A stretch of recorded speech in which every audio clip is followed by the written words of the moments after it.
동산교회 시간. 이 시간 말씀에는 물된 동산교회 담임 조병선 목사님입니다.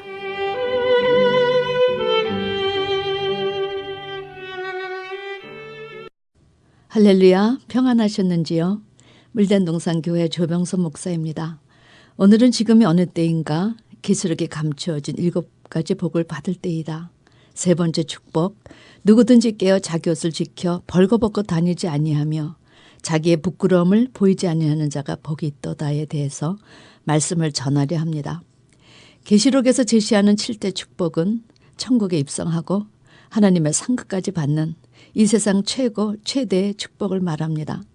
그러니 하나님의 자녀라면 모두 이 축복을 알고 이 축복을 받아야 합니다.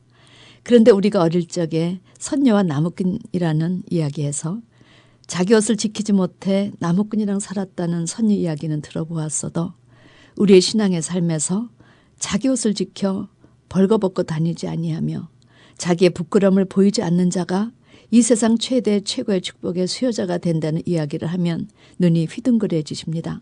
별로 들어보시지 못하셨기 때문이지요. 그런데 오늘 이 간단한 말씀이 성경 전체 7대 축복 중 세 번째 축복이라는 사실입니다. 오늘 이 짧은 말씀에서 우리는 무엇을 깨닫고 무엇을 신앙에 옮겨 축복의 주인공으로 준비해야 하겠습니까? 첫째는 보라, 내가 도적같이 오리니 주님 재림하실 날은 누구도 모릅니다. 그러니 언제 오실지 모를 주님을 항상 준비하고 있어야 한다는 것입니다. 두 번째, 누구든지 깨어 자기 옷을 지켜라. 아니 이 옷이 무슨 옷이기에 깨어 지키라 하시는가? 여러분은 주께서 이렇게 경고하신 말씀을 마음에 두시고 계셨는지요? 주님께서 누구든지라고 한 말씀은 하나님의 자녀라면 모두 깨어 자기 옷을 지키라 하신 것입니다. 정말 이 옷이 어떤 옷이기에 깨어 기도하며 지켜야 할 옷이 있을까요, 여러분? 언제 벌거벗고 있었다고 생뚱맞게 벌거벗고 다니지 않는 자가 복이 있다 하시는가? 여러분 궁금하시지 않으십니까? 하나님께서 지키라 하실 때는 지키지 않으면 빼앗길 무엇이 있다는 경고 메시지가 그 안에 있는 것입니다. 창세기 에덴 동산에서 에덴을 다스리고 지켜라 하셨는데 이 말씀을 귀담아 듣지 않았습니다. 그래서 우리 조상 아담은 뱀에게 주신 복을 다 빼앗겼습니다. 그런데 너무나 중요해서 우리 주님이 마지막으로 한 번 더 계시록에서 강조하신 이 말씀을 신앙생활 하는 동안 한 번도 들어보지 못해서 자기가 지켜야 할 옷이 있다는 사실조차 몰랐다면 이것처럼 억울한 일이 어디 있겠습니까? 저는 그것을 깨닫고 자그만치 3일이나 울었습니다. 신학대학원을 졸업해도 한 번도 못 들어본 내용이기 때문이지요. 자, 세 번째, 벌거벗고 다니지 아니하며 자기의 부끄러움을 보이지 아니하는 자가 복이 있으리라.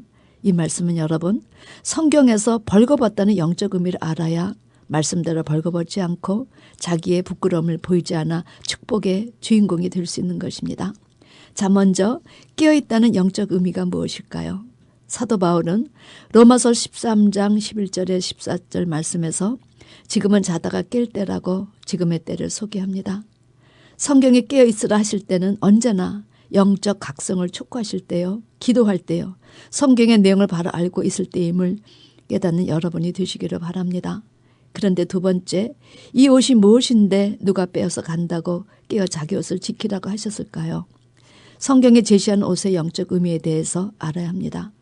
성경은 창세기부터 계시록까지 옷에서 시작해서 옷 이야기로 끝납니다. 하나님은 뱀에게 유혹을 당해 선악과를 먹고 벌거벗어 숨은 아담과 그의 아내 수치를 가려주시려 가죽 옷을 만들어 입혀주셨습니다. 우리가 이 세상에 사는 동안 이 유행에 따라 이 옷 저 옷 해입듯 성경에도 많은 영적 옷이 등장합니다. 그래서 때에 맞게 이 옷 저 옷으로 단정하라 하시지요. 그래서 무화과 나무 잎에 옷을 입을 때가 있는가 하면 굵은 베옷을 입을 때가 있고 사단과의 전쟁이 있을 때는 빛의 갑옷을 입어야 합니다. 그리고 우리 성도가 맨 마지막으로 입어야 할 옷으로 주님은 흰 세마포 옷을 제시하셨습니다. 그래서 여러분은 누가 이 옷을 입는가? 이 옷을 어떻게 마련하는가? 이 옷은 왜 필요한가? 누가 이 옷을 빼앗으려 하는가? 이제라도 이 옷에 대해서 보다 분명하고도 구체적인 성경 지식을 갖고 흰 세마포옷을 준비할 수 있어야 합니다. 왜냐하면 이 옷이 바로 천국 입성 티켓이기 때문입니다. 그런데 계시록 3장에 라오디게아 교인들은 장래 종말에 자기가 지켜야 할 옷이 있다는 사실조차 알지 못했습니다. 그러니 자기들쯤이면 그런대로 괜찮다, 자화자찬, 나는 부자라 부여하여 부족한 것이 없다며 자만했습니다. 그런데 주님께서 그들에게 경고하시길 너희들은 자신을 가리켜 나는 부자라 부여하여 부족한 것이 없다 하나 내가 너를 권하노니 흰 옷을 사서 입어 벌거벗은 수치를 보이지 않게 하라 꾸짖으셨습니다. 여러분 정말 놀라운 말씀 아닙니까? 벌거벗었다는 것은 옷을 입지 않았다는 것입니다. 그런데 옷을 입지 않고 벌거벗고 다니면서도 자기가 옷을 벗었다는 것 자체를 모르니 이 수준은 거의 정신병자 수준이 아니겠습니까? 과연 이 옷의 의미가 무엇인데 이들은 자기들이 벌거벗고 있으면서도 옷을 입었다고 착각했을까요? 주님은 이들 라오디게아 교인들에게 이제라도 흰 옷을 사서 벌거벗은 수치를 보이지 않게 하라 하셨습니다. 흰 옷은 무엇이고 어디서 사야 하는지요? 여러분 지금 우리가 사는 이때는 이런 것을 알고 이런 것을 신앙의 삶에서 준비해야 하는 때라는 사실을 잊지 마시기 바랍니다. 이런 건 모르고 그냥 교회 가서 예배드리고 친교하고 나는 어떤 교회 장로입니다. 명함 주고 받는 것이 신앙의 삶이 아니라는 것입니다. 이런 사실을 모르고 살면 마태복음 종말장에 5 어리석은 처녀가 되는 것입니다. 주님은 성경에서 말하는 이 옷의 영적 의미가 무엇인가? 성도가 준비해야 할 빛나고 깨끗한 세마포 옷의 정체를 계시록에서 밝혀주셨습니다. 우리가 즐거워하고 크게 기뻐하여 그에게 영광을 돌리세 어린 양의 혼인계약이 이르렀고 그 아내가 예비하였으니 그에게 허락하사 빛나고 깨끗한 세마포를 입게 하였은즉 이 세마포는 성도들의 옳은 행실이로다.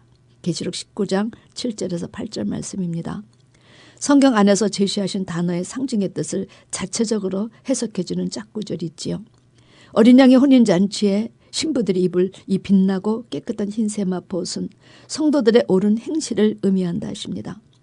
그동안 우리가 이 옷 영적 옷에 대해 이야기해왔지만 종말의 성도가 준비할 옷은 흰옷입니다. 말씀을 듣고 자기의 더러운 죄를 씻어 거룩한 행실로 사는 삶을 흰옷이라 하는 것입니다. 여러분 천국은 입으로 가는 세계가 아니라 하나님 말씀을 행하여 열매 맺어가는 세계라는 사실을 기억하시기 바랍니다. 흰옷은 어떤 사람이 입는가? 성경은 신앙의 삶에서 승리한 자만이 모두 이 흰옷을 입는다고 증거해 주십니다. 첫 번째 변화산에서 변형된 예수님의 옷이 빛과 같이 휘었습니다. 두 번째 하늘의 천사가 입은 옷도 흰옷이었습니다. 세 번째 믿음을 지키다가 죽은 순교자가 주님께 하사받은 옷도 바로 이 흰옷이었습니다. 네 번째 하늘 보좌 앞에 서 있는 24 장로들도 이 흰옷을 입었습니다. 다섯 번째 계시록 3장 4절의 말씀인데 굉장히 중요한 말씀입니다. 주님께서 말씀하시길 4대 교회를 말합니다. 4대 그 옷을 더럽히지 아니한 자 몇 명이 내게 있어 흰옷을 입고 나와 함께 다니리니 그들은 합당한 자인 영거라 말씀하셨는데 예수님을 신뢰하고 따라다니는 자는 이미 이 흰옷을 입었다 말씀하신 것입니다. 결론적으로 이 흰옷은 신앙의 삶에서 이기는 자가 입을 옷으로 제시되고 있습니다. 계시록 3장 5절 말씀 이기는 자는 이와 같이 흰옷을 입을 것이요 내가 그 이름을 생명책에서 반드시 흐리지 아니하고 그 이름을 내 아버지 앞과 그 천사들 앞에서 시인하리라. 여러분 그러면 흰옷은 어떻게 준비할 수 있을까요? 계시록은 흰옷을 준비할 수 있는 비결을 우리에게 제시하여 줍니다. 그래서 계시록을 축복의 책이라고 하는 것입니다. 계시록 7장 13절에서 14절 말씀 장로 중에 하나가 응답하여 내게 이르되 이 흰옷 입은 자들이 누구며 또 어디서 왔느뇨? 내가 가로되 내 주여 당신이 알리다 하니 그가 나더러 이르되 이는 큰 환난에서 나오는 자들인데 어린 양의 피에 그 옷을 씻어 희게 하였느니라. 여러분 옷을 희게 만드는 방법은 단 한 가지입니다. 어린 양의 피에 그 옷을 씻으면 희게 한다는 것입니다. 사랑하는 성도 여러분 그럼 어린 양의 피에 그 옷을 씻는다는 것은 또 무슨 의미일까요? 이것은 죄를 회개하되 제대로 회개하는 것을 의미합니다. 우리가 하나님의 말씀에 자기를 비추어 자기 죄를 회개하지 않고는 하나님과의 만남이 불가능하다. 사귐이 불가능하다. 그분의 도움과 힘을 얻는 것이 불가능하다. 천국 입성 자체가 불가능하다는 것입니다. 회개야말로 하나님으로부터 모든 축복을 얻게 하는 절대적으로 필요한 절차라는 것입니다. 다윗 왕이 저지른 죄의 질은 참으로 악했습니다. 그러나 하나님께서 다윗을 내 마음에 합한 종이라 칭찬하신 것은 다윗은 진실로 회개가 무엇인지 알고 씻되 제대로 씻어서 하나님 마음에 합한 자가 된 것입니다.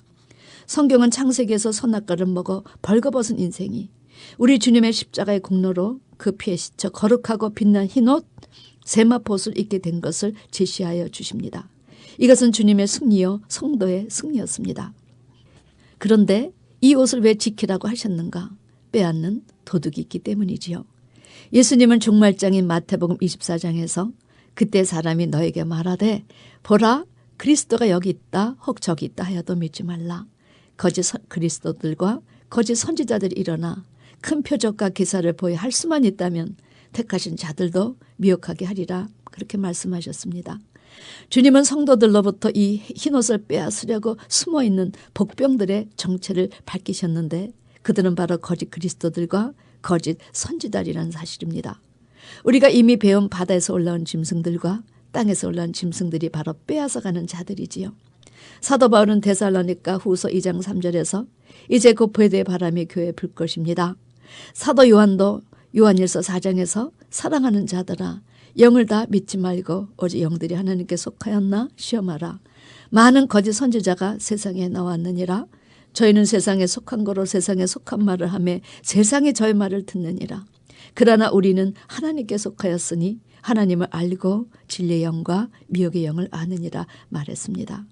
여러분 성경에서 제시하는 거짓 선지자는 때를 따라 양식을 나눠주지 못하고 세상의 교훈과 세상의 철학, 세상 지식을 적당히 섞고 성도에게 말씀처럼 먹이는 자를 거짓 목자라 하십니다. 교회만 출석하면 그들이 어떻게 살던 성도로 여기고 가르쳐 지키게 하지 않고 주님의 양이 아니라 교회의 양을 만드는 목자도 이에 속합니다. 벌거벗지 말아야 할 것을 모르면 모르되 알면서 벌거벗어 수치를 드러내는 원인을 여러분은 무엇이라 생각하십니까? 그것은 성경에 대한 지식의 절대 부족이 그 원인입니다. 말씀에 흥왕이 일어나야 하는데 말씀의 가동이 약하기 때문에 자꾸 하나님의 뜻이 아니라 자기의 뜻대로 사는 것입니다. 이 시대를 대표하는 라오디게아 교인들이 벌거벗은 이유는 영적 기근이 들었지만 대부분 자기 수준이기 때문에 자기 수준이면 부족한 것이 없다고 착각을 한 것입니다. 그러나 지금이라도 흰옷을 사서 입어 벌거벗은 수치를 보지 않게 하라 하신 주님의 말씀을 받아 우리의 죄를 씻고 말씀에 순종해서 사는 삶이 바로 흰옷을 입는 것이요 흰옷을 준비하는 것이라는 사실을 잊지 마시기 바랍니다.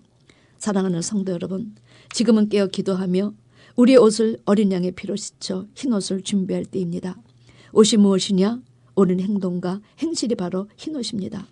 어떻게 우리의 행동과 행실을 희게 하는가?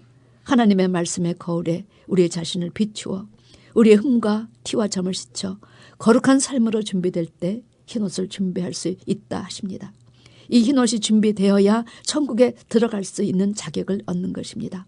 다시 한번 말씀드리지만 천국은 입으로 가는 것이 아니라 하나님의 말씀의 거울에 자기의 더러움을 씻어나가며 거룩한 사람으로 구별되어 열매 맺는 삶이 경건의 삶을 사는 것이요 우리가 갈 수 있는 천국의 세계입니다. 부디 깨어 기도하여 자기 옷을 지켜 벌거벗지 않고 그 사실을 알지 못해 벌거벗고 다니시는 이웃에게 이 말씀을 전하며 천국의 혼인잔치에 참여하는 여러분과 제가 되기를 주님의 이름으로 축원합니다. 아멘.